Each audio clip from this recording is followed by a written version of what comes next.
No one helped the Korean Mafia boss until the waitress greeted him in Korean. The old man shivering in the doorway of New York's most exclusive restaurant, Aurelia, looked like he had lost everything. His coat was torn, a relic from a forgotten decade. His boots were caked in mud, and the staff eyed him as if he were a contagion. They laughed, they pointed, and they told him to get lost. They didn't know that the man standing in the rain wasn't a beggar. He was Mr. Kwon, the ruthless and powerful Korean mafia boss, head of the city's most formidable syndicate. He was testing them.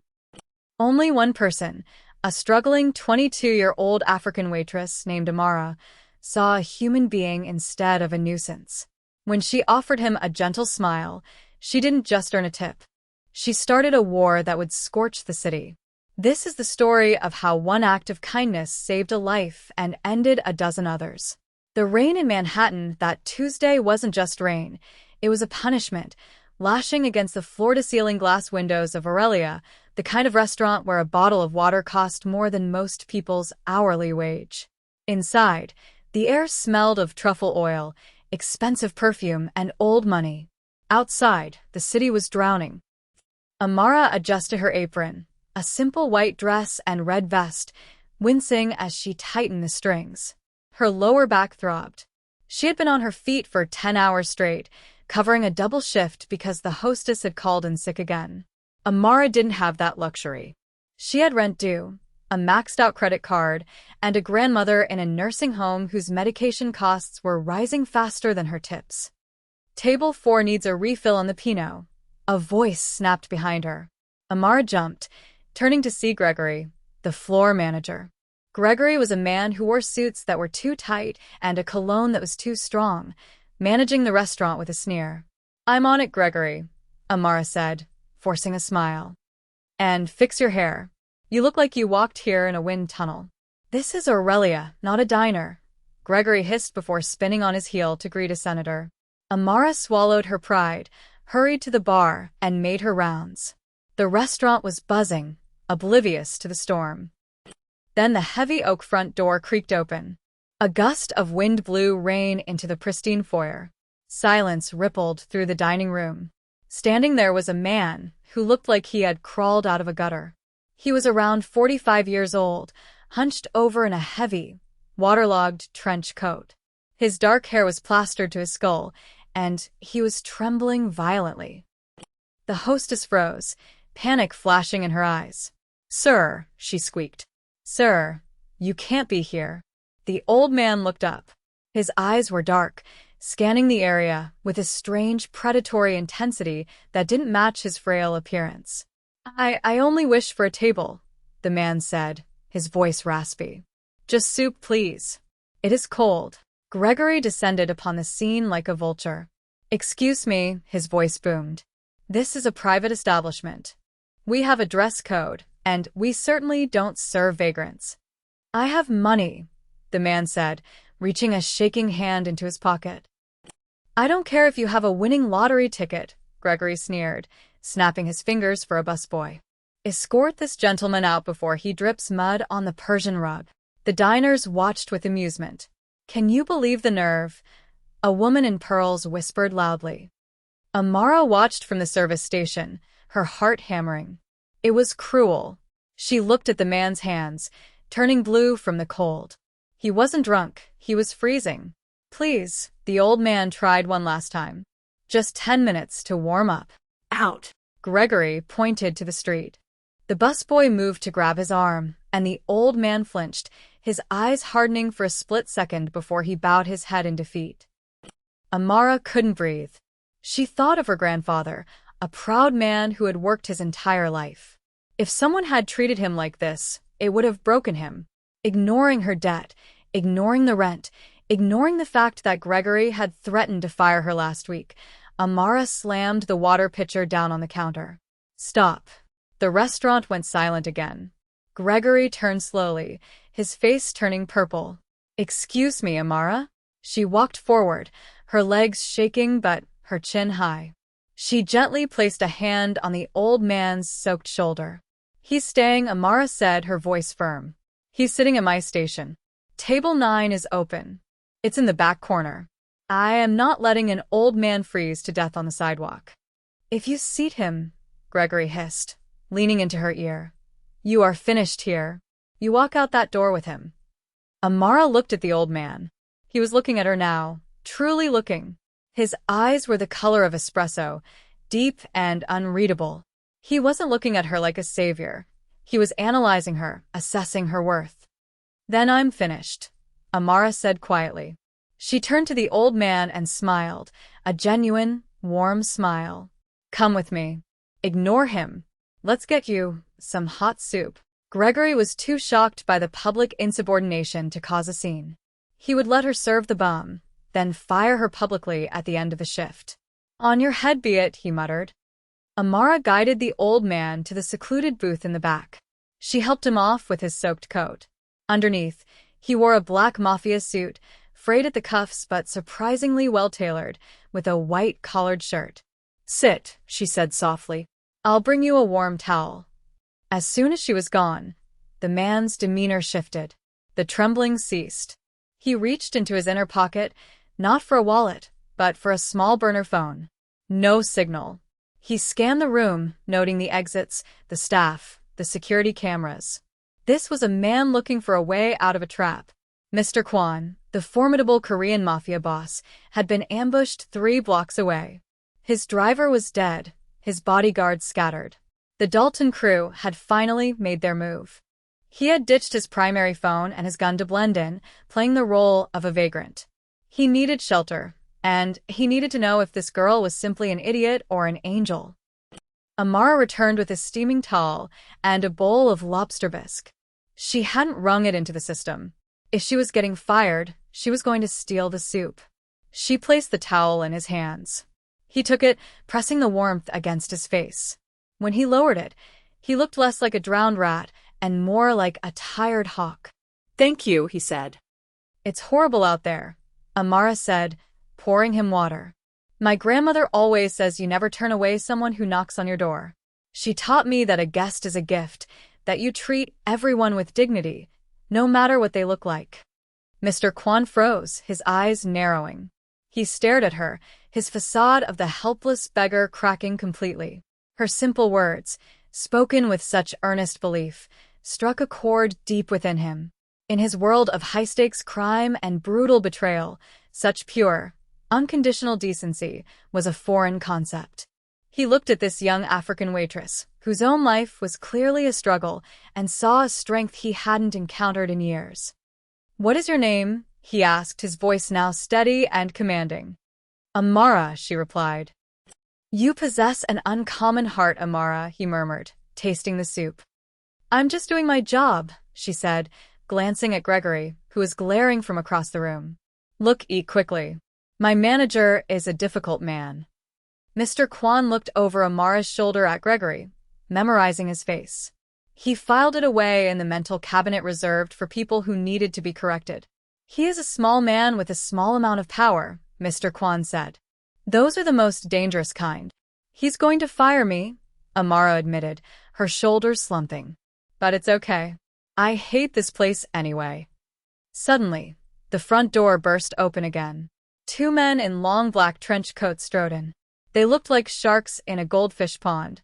One had a scar running down his cheek. The other kept his right hand buried deep inside his jacket. They ignored the hostess and began scanning the room. Mr. Kwon stiffened. He stared into his soup, his hand slowly moving beneath the table, gripping a steak knife. Amara, he whispered, his voice like steel. Listen to me. Do not look at them. Do not react. What? Who? The men who just entered. They're looking for me. Amara's heart stopped. She looked at the old man, then at the 2 terrifying figures stalking through the dining room. The police? No, Mr. Kwon said, a dark smirk on his lips. Much worse. Gregory, seeing the men, marched up to them. The man with the scar grabbed him by the throat and shoved him against a wall. We are looking for an old man, the scarred man growled. Graying hair, trench coat, looks like a beggar. Seen him? The restaurant went deathly silent. Brad, gasping for air, was paralyzed with fear. Amara stood frozen. She looked down at Mr. Kwan, who gripped the steak knife. "If you tell them I am here," he whispered, "they will likely reward you. They will kill me, and you will be rich." It was the ultimate test. The killer dropped Gregory and shouted to the room. I said, "Has anyone seen an old man?" His partner pulled a suppressed pistol. Diners screamed and ducked. "Anyone who speaks up gets to live." Amara looked at the terrified diners. She looked at Gregory, who was wheezing on the floor. His eyes darted toward the back corner. He opened his mouth, ready to rat them out. Amara made a split-second decision. She grabbed the pitcher of ice water, stepped out from the booth, and shouted, "Hey!" The two gunmen turned, the pistol pointed straight at her chest. "He was here," Amara lied, pointing toward the kitchen doors. "He ran through the kitchen, out the back alley. He stole some bread and ran." The gunman stared. "Are you sure?" "I saw him," Amara screamed, adding a touch of panic to her voice. "He pushed me. Please don't shoot." Gregory, still on the floor, tried to speak, but Amara accidentally kicked him in the ribs as she stumbled back, silencing him. The gunmen didn't wait. They sprinted toward the kitchen, chasing a ghost. Amara stood shaking. She turned back to the booth. Mr. Kwan was standing now, tall and imposing. He was no longer a hunched-over beggar. He placed the steak knife on the table. He looked at Amara with an expression of pure awe. "You lied for me," he said softly. "You risked a bullet for a stranger." "You're not a stranger," Amara whispered, tears forming in her eyes. "You're a guest." He reached into his pocket and pulled out a small, heavy gold ring with a black onyx stone, engraved with the snarling face of a Korean tiger. He pressed it into her palm. "Keep this." "Hide it. Do not show it to anyone yet." "What is it?" "Insurance," Mr. Kwan said. "I must go. Those men will be back in 2 minutes. They will come for you. Do not go home tonight. Go to the St. Regis Hotel. Ask for Mr. Alistair. Show him the ring. Do not leave until I come for you." "Who are you?" Amara asked, gripping the ring. Mr. Kwan buttoned his tattered coat, looking like a king in rags. "I am the man who owes you a life," he said. "And Mr. Kwan always pays his debts." He moved toward a side exit, then looked back at Gregory, who was struggling to his feet. "And you," Mr. Kwan said, pointing a finger like a loaded weapon. "Pray." "Because you just insulted the wrong man." He vanished into the rainy night. Amara stood alone in the chaos. Sirens wailed in the distance. Gregory got up, his face red with rage. "You," he snarled, wiping blood from his lip. "You lying witch. You're fired. And I'm telling the police you were an accomplice." The look in Gregory's eyes wasn't just anger. It was the frantic desperation of a man who owed money to bad people. He wasn't calling the police. Amara sprinted to the employee lockers, her hands shaking. She grabbed her purse and shoved the gold ring deep into her pocket. As she burst out, she heard Gregory's voice from his office. "Yes, Marco. Listen to me. The girl, the waitress, Amara. She lied. She sent your men the wrong way. Kwan was here." Marco Dalton. Even a waitress knew that name. The Dalton crew was the new blood in New York, violent and without honor. If Gregory was calling Marco Dalton, Amara wasn't just fired. She was marked for death. She ran for the service elevator, smashing the button. Just as it arrived, the scarred hitman stormed back into the kitchen, his gun now openly displayed. He looked at Gregory, who was pointing frantically toward the locker room. The elevator doors closed. Amara ran from the basement into the sheeting rain. She flagged down a taxi, ignoring the honking horns. "St. Regis Hotel," she gasped. "Go!" Looking back, she saw the two hitmen run out of the restaurant, Brad with them, pointing down the block. The taxi lurched forward into the sea of taillights. She pulled the ring from her pocket. Under the passing streetlights, she saw the engraved tiger. Inside the band was an inscription, "Fidelity before blood." Her phone buzzed with a text from an unknown number. "Don't go to your apartment. They're already there. Trust the ring." At the St. Regis, a palace of limestone and gold, a doorman stepped in front of her. "Can I help you, miss?" Deliveries are around the back. Amara swallowed hard. I need to see Mr. Alistair. We have no guest or staff by that name, he said firmly. Please, Amara insisted. Mr. Kwan sent me. She held up her hand, turning the ring so the onyx tiger faced out. The doorman's face went pale. The arrogance vanished, replaced by terrified respect. My apologies, he whispered, tapping his earpiece. Code black in the lobby. Escort required immediately for a VIP. He held the door open. 2 large men in suits appeared and flanked her, escorting her past the gawking patrons. The elevator doors opened before she pressed the button. A man in his 50s stood inside, impeccably dressed. Miss Amara, he said, extending a hand. I am Mr. Alistair. I believe you have something that belongs to my employer. Is he safe? Amara asked as the doors closed. Mr. Alistair smiled coldly. Mr. Kwan is unkillable, my dear. But tonight, you're the one we are worried about. Welcome to the sanctuary. The elevator ascended to an unlisted floor, a key card required for access. The doors opened into a sprawling apartment that was more of a war room than a penthouse. Bulletproof windows overlooked the city, monitors showed camera feeds from every street corner for blocks, and men with submachine guns paced the hallways. You must be hungry, Mr. Alistair said. I have taken the liberty of ordering a steak and a change of clothes. Your size, I believe, is a 4-inch. How do you know my dress size? We are thorough, he said. Mr. Kwan values precision. Amara showered in a marble bathroom, washing away the fear. She found a black cashmere sweater, dark jeans, and leather boots laid out on the bed. They fit perfectly. When she returned to the living room, a steak and a glass of red wine were waiting. She ate voraciously. Where is he? She asked Mr. Alistair. He is concluding some business, he replied, turning on a large television. A breaking news banner scrolled across the screen. Explosion at Midtown restaurant. Flames shot from the windows of Aurelia. No one was inside, Mr. Alistair said calmly. Except perhaps for the rats. Mr. Gregory was found in the alleyway before the fire started. Police are calling it a robbery gone wrong. Very tragic. He seems to have slipped and fallen on several bullets. Amara felt sick. You killed him. We didn't do anything, Miss Amara, Mr. Alistair said seriously. The Dalton crew held the lease on that building. They burned it to destroy evidence. Gregory was their liability. They cleaned up their own mess. That is the nature of working for men like Marco Dalton. The penthouse door opened. Mr. Kwan walked in. He was shaved, wearing a charcoal 3-piece suit that cost more than Amara's childhood home. He was the powerful Korean Mafia boss she'd heard whispers about. He moved with the power of a locomotive, but his eyes softened when he saw her. Amara, he said, taking her hands. You are safe. You burned my workplace, she said, her voice shaking. I did no such thing, Mr. Kwan replied. Marco Dalton burned it. He thought I was still inside. He is a sloppy man. And he knows who you are, which is why you cannot go back home. Not for a while. My grandmother. Amara shot up. They'll go after her.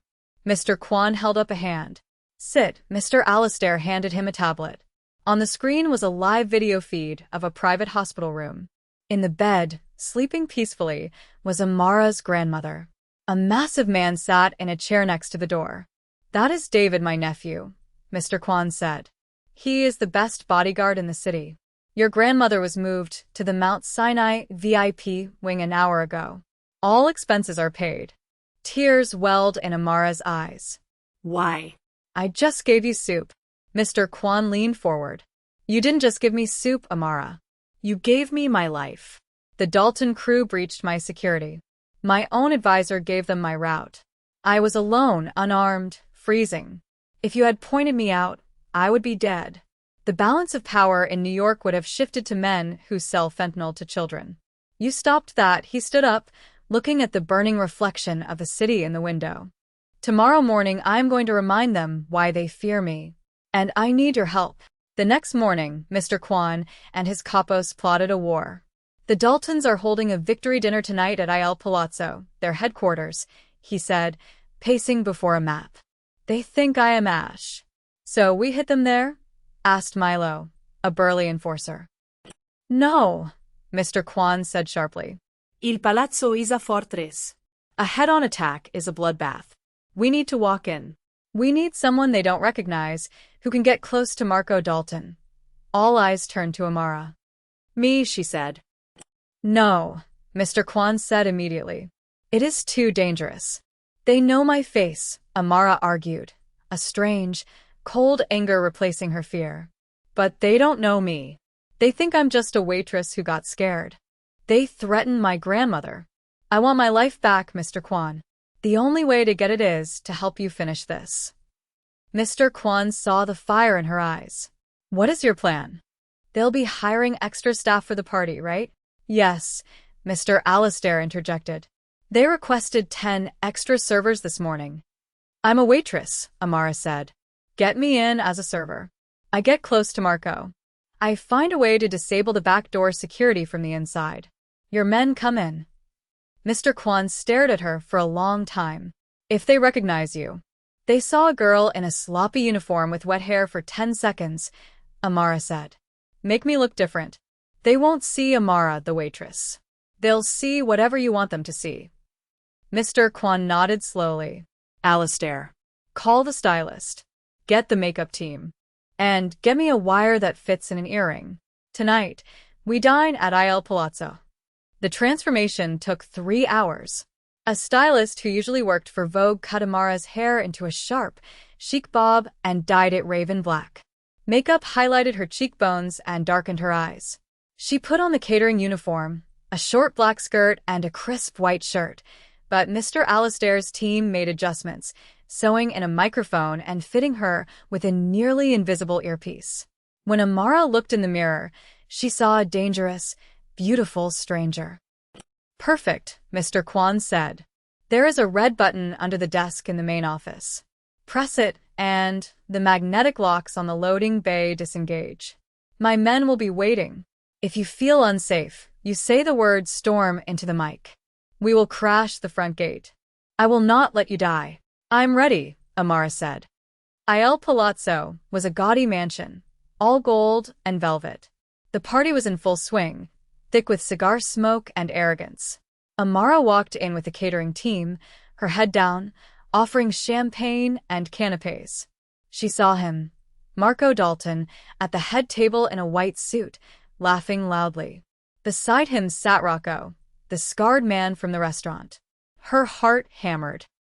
Steady, Mr. Kwan's voice came through her earpiece. Do not make eye contact with the bodyguard. Focus on Marco. Amara took a deep breath and walked straight toward the lion's den. More champagne, sir? Marco stopped laughing, his eyes roving over her body. Well, hello. What's your name, sweetheart? Bella, Amara Litzmudli. Marco Grind. Beautiful. You stay close to this table, Bella. Rocco shifted, his eyes narrowing. He tilted his head, studying her. You look familiar, he rumbled. Amara felt his gaze burning into her. I have a common face, she said playfully. Maybe you've seen me in your dreams.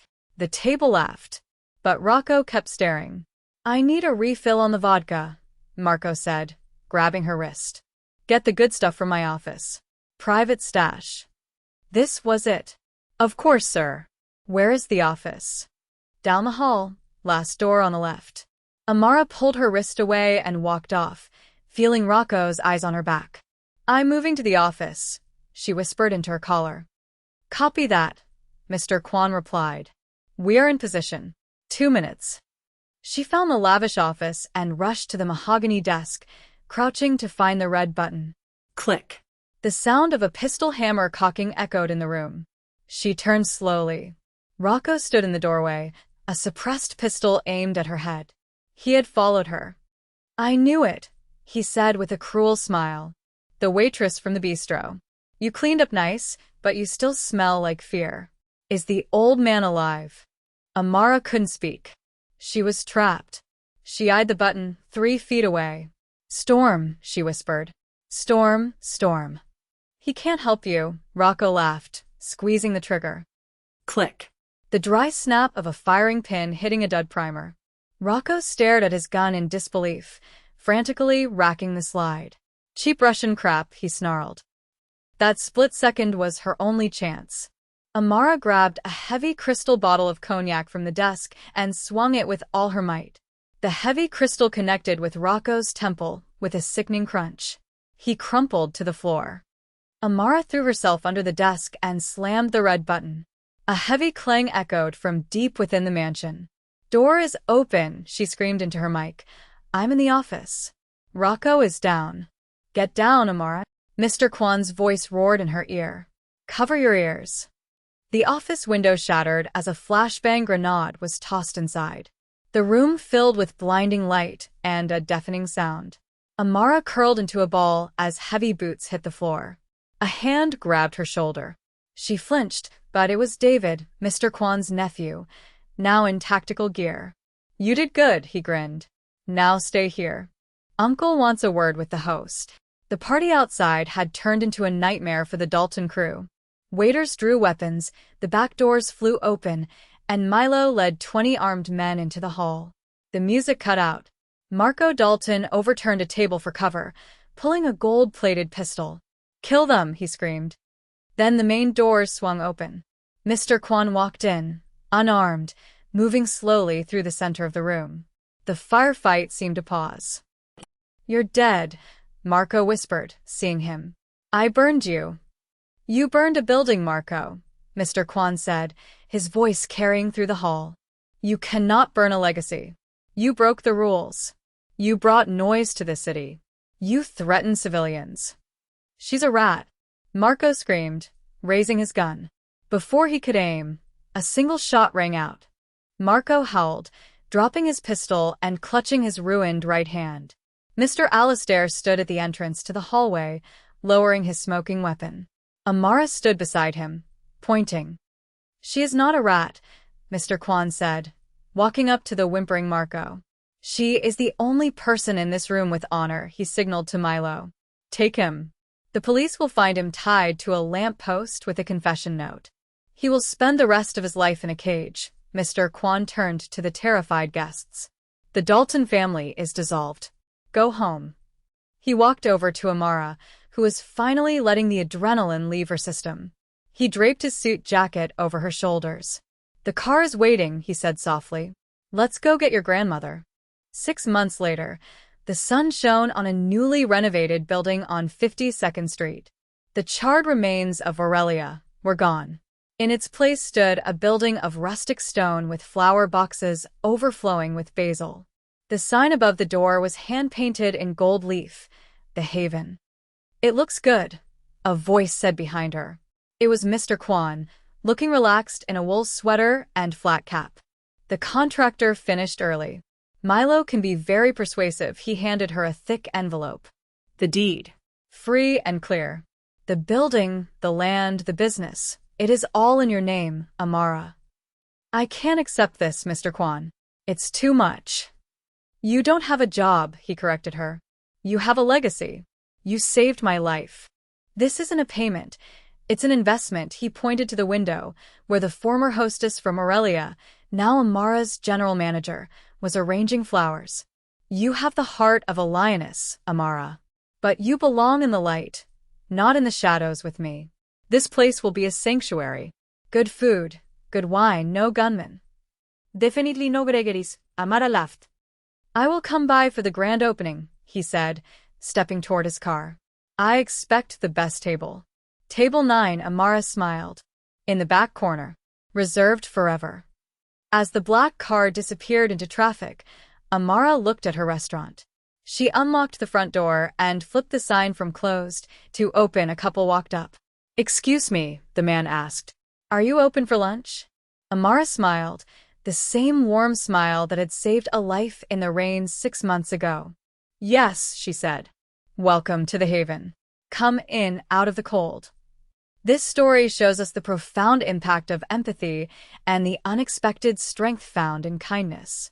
Amara's decision to help Mr. Kwan, a stranger everyone else scorned, was an act of pure compassion rooted in the lessons of her family. It was this simple, powerful choice that not only saved a life but also gave her the courage to face down a crime syndicate and reclaim her own future. Her journey reminds us that true strength isn't about power or intimidation, but about persevering with your principles intact, and that one person's refusal to let the world harden their heart can change everything. What do you think of Amara's decision to lie for Mr. Kwon? Would you have done the same? Let us know your thoughts in the comments below. If you enjoyed this story, please subscribe to the channel for more videos. Thank you for watching.